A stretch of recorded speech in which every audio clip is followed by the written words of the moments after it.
Magandang umaga mga mag-aaral sa ika-9 na baitang. Sa umagang ito, isa na namang akdang pampanitikan ng ating kikilalanin. Handa na ba kayo? Bago ang lahat, basahin muna natin ang pahayag na ito na hango sa Biblia. At sinabi ni Jesus, ang nahuhuli ay mauuna at ang nauuna ay mahuhuli. Mula sa Mateo 20, versikulo 16. Ano kaya ang ibig ipakahulugan ng pahayag na ito? Aalamin natin yan mula sa parabolang ating babasahin. Ngunit, ano ba ang parabola? Parabola o parable sa wikang Ingles ay hango sa salitang Griego na parabole, na nagsasaad ng dalawang bagay para paghambingin. Kilala rin ito sa tawag na talinhaga. Ang ilan sa mga halimbawa ng parabola ay ang parabola ng alibughang anak, parabola ng mabuting Samaritano, parabola ng mayaman at si Lazaro, at ang talinghaga tungkol sa may-ari ng ubasan. Malinaw po ba at nauunawaan kung ano ang parabola? Ngayon naman, maglalaro tayo. Handa na ba kayo? May mga larawan ako na ipapakita sa inyo. Mula sa larawan, huhulaan nyo kung anong trabaho ang sumisimbolo nito. Handa na ba? Simulan na natin. Narito ang unang larawan.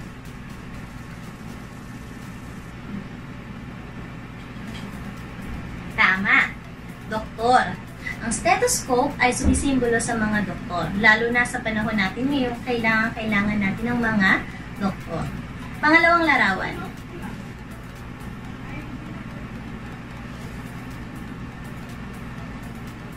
Tama, mga guro.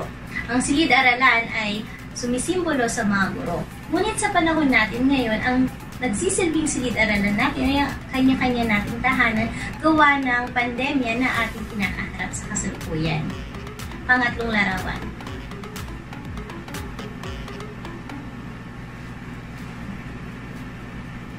Tama, mga magsasaka.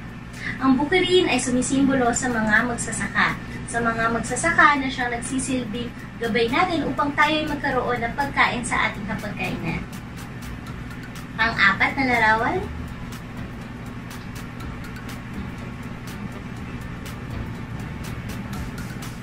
Mga mangingisda. Ang lambat ay sumisimbolo sa mga mangingisda na isa rin sa mga manggagawa na dahilan kung bakit tayo may pagkain sa ating hapagkainan. At panghuli,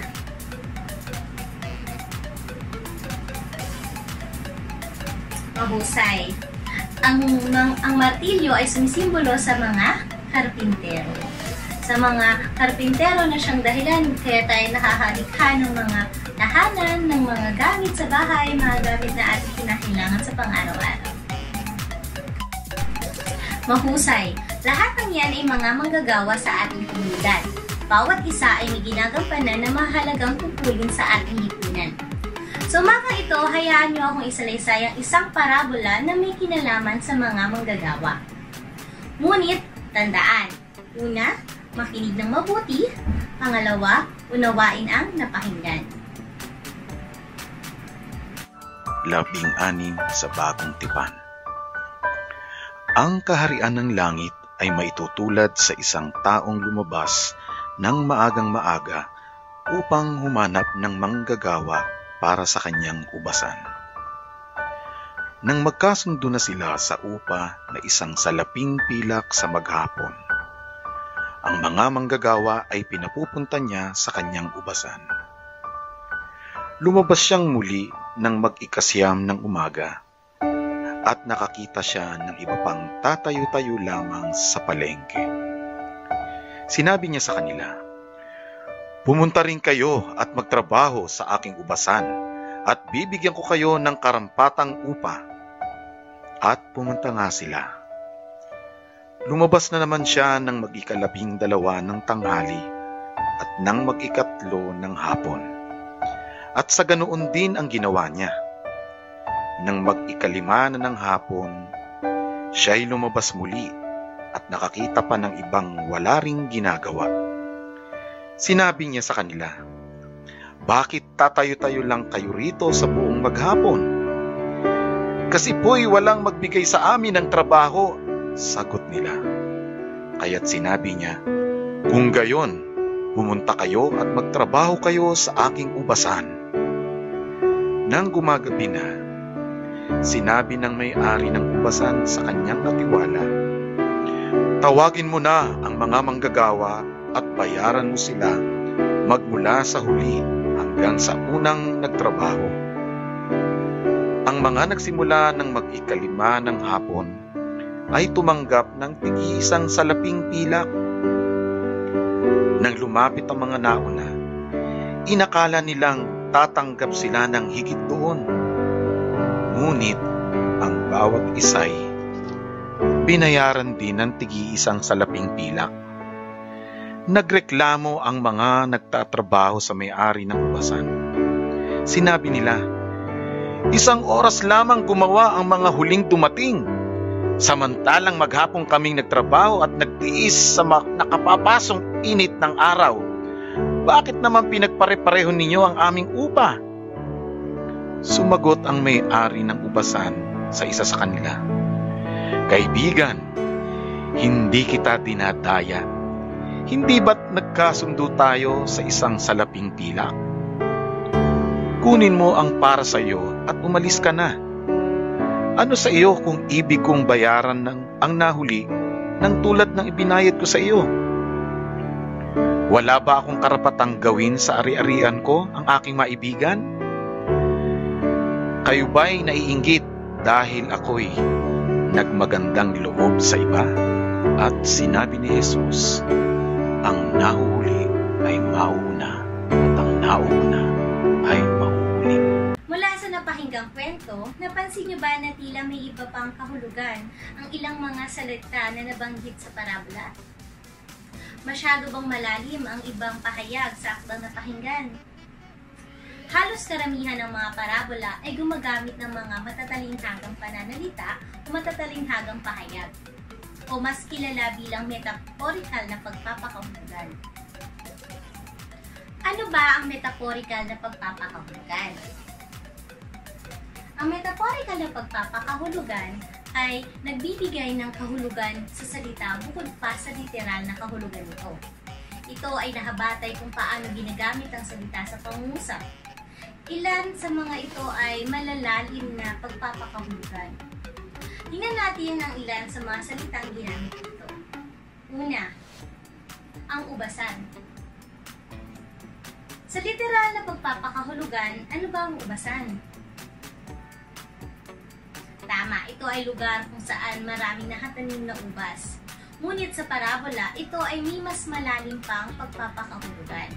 Ang ubasan ay inihahambing ng Panginoon sa kanyang kaharian. Sumunod ay ang may-ari ng ubasan. Sa literal na pagpapakahulugan, ito ay ang nagmamay-ari ng taniman ng ubas. Ngunit sa metaphorical na pagpapakahulugan, ito ay tumutukoy sa ating Panginoong Jesus. Pangatlo ay ang mga manggagawa. Sa literal na pagpapakahulugan, ito ay mga taong nagtatrabaho sa ubasan. Ngunit sa metaphorical na pagpapakahulugan, sila ay ang mga taong nananampalataya at sumusunod sa Diyos. Pang-apat, ang upang sa napipila. Sa literal na pagpapakahulugan, ito ay may hahalintulad natin sa sweldo o sa kita ng mga taong nagtatrabaho. Ngunit sa metaphorical na pagpapakahulugan, ito ay tumutukoy sa mga biyaya at pagpapala na ibinibigay sa atin ng Panginoon. At ang panghuli, ang oras. Ang oras ay tumutukoy sa oras ng paggawa o pagtatrabaho. Ngunit sa metaphorical na pagpapakahulugan, ito ay tumutukoy sa panahon kung kailan tayo tinawag ng Panginoon upang maglingkod sa Kanya. Balikan natin ang pahayag mula sa Mateo 20, versikulo 11. At sinabi ni Jesus, ang nahuhuli ay mauuna at ang nauuna ay mahuhuli. Mula sa parabolang ating binasa, mas naiintindihan na natin na ang ibig ipakahulugan ng pahayag na ito ay nais sa Panginoon na makita natin na tayo ay pantay-pantay sa kanyang paningin. Marahil nauna kang sumunod sa kanyang mga utos at maglingkod sa kanya. At ang kapwa mo naman ay ngayon palang nagsisipulang maglingkod o makakilala sa kanya. Ngunit nais ipaalam ng Panginoon na tayo ay pantay-pantay sa kanyang paningin. Walang nauna, walang nahuli. Parehas tayo na magkakamit ng kanyang biyaya, lalo na kung tayo ay sumunod sa kanya, anumang panahon. Kung titingnan natin bilang mga tao, ang pangyayaring ito ay marahil hindi patas. Marahil hindi sasang-ayon ng ilan dito. Dahil kung ikaw ang naunang nagtrabaho at nakikita mo ang kasamahan mo ay nahuli, ngunit parehas lang kayo nakakatanggap ng parehong upa, ay marahil magrereklamo ka rin. Ngunit tandaan natin na ang Diyos ay makatarungan, mahabagin at mapagmahal. Bawat isa ay binibigyan niya ng pagkakataon na makilala siya at maglingkod sa Kanya. Nais ng parabolang ito na makita natin na tayo bilang mga anak ng Diyos ay dapat na maging mapagkumbaba dahil nais na malaman natin na mauna man tayo o mahuli, lahat tayo ay pantay-pantay sa kanyang paningin. Nawa ay may natutunan kayo sa aralin na ito sa araw na ito.